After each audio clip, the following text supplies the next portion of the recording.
Great day, everybody. I'm Sandler Francois of Premier Life Solutions, where we help all of you who are seeking a divorce to get your life back by giving you an affordable divorce that moves at a great pace and is professionally done with care. So if that's you, I want you to stick around because today, or tonight, whatever time of day you're watching this, I'm going to let you know the 4 steps of how to get divorced fast. How to get divorced fast. Now, especially if you live in New York State, you're going to love this. If you live in New York City, you're going to really appreciate this. And I promise you, within the next few minutes, you're going to know how to get divorced fast. And before we get into it, if you're going to listen to this, I ask that you support me while I support you. And hit the like button, subscribe, press the notification bell, and you will be in tune with some of the greatest tips and procedures that'll save you tons of money, help you go through the process, and you might even be able to do the divorce yourself. Very simple divorces in New York State can be done yourself. You don't need to hire me. You don't need to go pay $5,000 to a lawyer. You don't need a paralegal, a divorce service, or an online service to do the divorce yourself. Because listen, it's a very easy exchange. Either time or money. Time or money. You're going to use one to save the other. You're going to use time to save money, or you're going to use money to save time. Let's get into it. I'll break this down and make it even longer. I'll expound on all the 4 steps in detail in future videos, especially if you hit the subscribe button, hit the notification button, and the like button, and especially if you comment below and release to me the information that you want more. So here we go. There's only 4 steps. Step 1, got your information ready? Do you have your information ready? Or did you just start calling everybody, like a lot of people call in my office just saying they want to get divorced and start today? They even have the money ready. But what do? They have no information ready. What information are you talking about? Good question. The information I'm talking about is the name of everyone. And when I say everyone, this includes your children, if there are any. Names, dates of birth, address, social security numbers. If there are children, or if there are health insurance and there's health insurance issues where one spouse is going to be covered by the other, the health insurance information, employment information, who do you work for?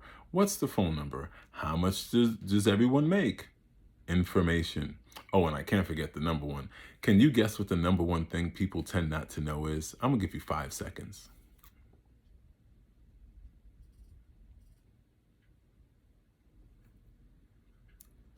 What's the date of the wedding? Where were you married? You'd be surprised how many people don't know and don't remember. Yeah, some of you are laughing out there, but you'd be surprised.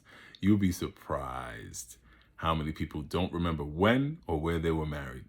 And they don't know whether it was a religious ceremony or a civil ceremony. They don't know if they stood in front of a minister, or they don't know if they went to City Hall and got a civil union or a civil marriage in front of a justice of the peace.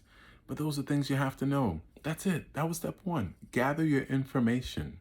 This is after you do your research and you find out how much you got to pay and who you're going to use. Whoever you go to, how much you're going to pay doesn't matter. You still need to have all the information. Have your information ready. And then I would say, perhaps you should do your research into who you're going to use and how much you're going to pay. But regardless, you have to have your information ready, people. Help yourself so you can help them and probably save some money. So that's step 1. Gather your information, because all that information is going to be used to prepare your divorce papers, whether you do it yourself, I do it for you, some lawyer does it for you, or you seek out some assistance, your grandmother does it for you. You're going to seek out some assistance, and that assistance is going to ask you for the information. That's step 1. Step 2, your summons with notice is drafted. The summons with notice is the first document that's signed by you that gets taken to the court. You pay them their filing fee, and they give you an index number, aka a case number, and that's how it gets started. Everything gets started with a case number, by you signing and filing with the court and telling the court, I have a reason to be here, and that reason's on this paper, and that reason this paper is talking about is a divorce, and I'm here to get it started today. Will you help me? If you could pay the court, guess what? They'll help you, all right. They'll stamp that paper, give you a case number, and send you on your way. But that's step 2, the summons with notice. Did you sign it? Did you read it? Is it accurate? Is your name spelled properly? Is the other party's name spelled properly? Are the kids' names spelled properly? Is the address proper? If you gave them the right information, then everything on the summons and notice should be pretty easy.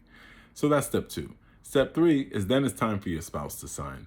There's a whole other video that I have made. You got to subscribe, hit the like button, or even make a special request if you want me to record an updated version on what to do if my spouse won't sign, what to do if he won't sign, what to do if she won't sign, what to do if I haven't seen them in 10 years, 5 years, what to do if after they got their green card, they all of a sudden disappeared.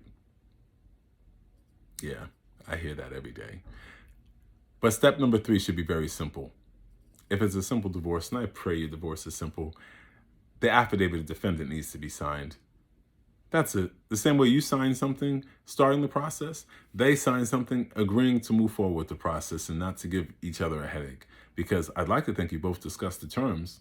Either you're broke and there's nothing to fight over, or you both are doing well for yourselves so you don't need anything from each other, or you've already discussed everything and everything was decided in a great business meeting, because the love is over, or at least the love is suspended, or the love isn't strong enough to keep you two in a marriage. But at least you were able to separate your bitter feelings or your upset feelings or your emotion, which is all valid, so you can have a business meeting about what we're going to do with the house. How much child support do we need for the kids? Who's going to have the dog? When do I have to move my stuff out? I'm going to keep this house. They're going to keep that house. Or guess what? We both going to stay in the same house. You're going to stay upstairs and I'm going to stay downstairs. Or I'm going to sleep on the couch. You sleep in the bedroom until I figure out where I'm going to go. If you discussed all those things, then step 3 is very simple. The other party, not you, because you filed, right? The other party has to simply sign what's called the affidavit defendant. And it has to be signed in the presence of a notary. There's notaries everywhere. Notaries are very important, but they don't cost a lot. You just have to find one. There's a notary in the pharmacy, your bank has a notary, and the court has a notary too. And the notary in the court tends to be free. So what I like to encourage people to do is if you and your soon-to-be ex can mosey on down to the court together, then you can get that document signed and notarized. Because I'm going to tell you something that's important for you to know. If you're the person who wants to divorce, believe me, the other person does not want it as much as you. Even if they say they're down for it and they're cooperating, you asked for it. You started it. So they might, and just might, let the weakness of their humanity come out. And they might just drag their feet a little bit. They might not want to meet you at the notary. Or they'll say, I'll do it myself. I'll take care of it. I promise you, if you give them that paper, they'll throw it on the kitchen table with all the other bills they're not paying. So I encourage you, try to put on your best Barack Obama or your Michelle Obama mask and be a great politician and smile your way through it. Kill them with kindness to the point where it confuses them. Like, wait a minute, why are they being so nice to me for? Just stay nice. Well, be kind. Nice is fake. Be kind. Kindness comes from the heart. At least squeeze a little bit of kindness out and escort them to the court or to the local notary. Buy them lunch. Say thank you. Don't say ha ha ha. Don't make the mistake a lot of people do, and they get the document signed and then they start arguing with their ex because they think they got everything they need because they signed ha ha ha ha ha. And then I end up having to tell you, oops, you need something else from them. And I tell them all the time, please don't argue with this person. Because, especially if you have kids, you're going to need them many times throughout your life. So why are you arguing with them for? All this is divorce. Put your emotions in a box for a second and handle the business of getting your life back. But that was step 3. Get them to sign the paperwork. I was going to say something crazy. Get them to sign the paperwork and just move on. Because then there's step 4. Step 4 is going to keep you busy enough. You have a ton of papers to sign. I can bore you and name each and every one of them, but you have a ton of papers you now have to sign in the presence of a notary and get these papers filed in court. Now, I'll say this to you. The divorce starts off with a few documents, but by the time it ends, you have a stack so thick, you'll think you bought 5 houses. I always tell people, it's a few documents going into a marriage. It's a whole lot to get out of one. Take it from me. I know. I've been doing this for over 15 years. I've done 1,000 divorces and I'm divorced myself. And it wasn't easy. And I promise you, I had a whole lot of documents. This is yours. This is mine. but step forward was always the same. And you'll notice for each and every person, whether they drag the divorce out and make it take 1,000,000 years or it all gets done in a week. I've gotten a lot of divorces completed in a week. That doesn't mean that they were divorced. The judge did not sign it in a week. But the more cooperative you are, the more you should benefit from this thing going fast. And if you hire the right person, they'll make sure that you're prepared. They'll make sure that they're prepared also. And they should be able to quickly turn around divorce papers for you, provided both you and your spouse are going to sign and are cooperative. Don't think you two can fight and give each other a headache. I don't care who you pay and how much you pay them. If you both are paying the behind, I promise you one thing, your divorce is going to take a long time. That rhymed.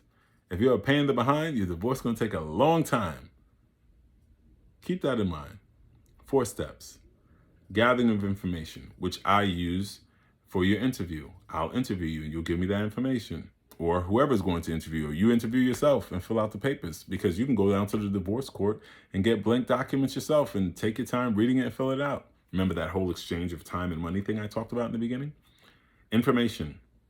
You sign and the document gets filed, specifically the summons with notice. Then your spouse signs in front of a notary. That's the affidavit defendant. And then you sign the final documents. Now, if there are kids, if there's health insurance, there might be settlement agreements and other things that come into play. But those are the 4 basic steps that everyone would have to go through if they're doing an uncontested divorce in the state of New York. Gather information, the summons gets signed and filed, your spouse signs saying they agree, and then you sign the remaining documents. It goes to the court. You ask them how long it's taking, which can feel like 1,000,000 years, but that's okay because you got tons of other things to do to get your life back and put your life back together. And you let the court do their job. And of course, you have to pay them their filing fees. In New York right now, it's $335, basic filing fees. So keep that in mind. I'm going to deliver other videos where I break these down a little bit further, where I get into the weeds and discuss the details. But those are the general 4 points if you want to get a simple, uncontested divorce in New York City. I call it how to get divorced fast. How to get divorced fast, where I've done this same thing in a day. I've done it in a week. And I've had some of y'all, and if some of y'all watch, you shouldn't be watching this if I did your divorce. Why are you watching this? Send this to somebody else. But some of y'all, or some of them, that I love my clients, but some of them even took 1, 2, 3, 4 years to get these 4 steps done. And that's okay. Emotions are real, especially when they're not in check. That's enough of that. I gotta go. I gotta get back to work. Remember this, the best in your life is yet to come. I'm Stanley Francois of Premier Life Solutions, helping you get divorced if you choose to, in a very compassionate, affordable, and professional way. Until next time, God bless you.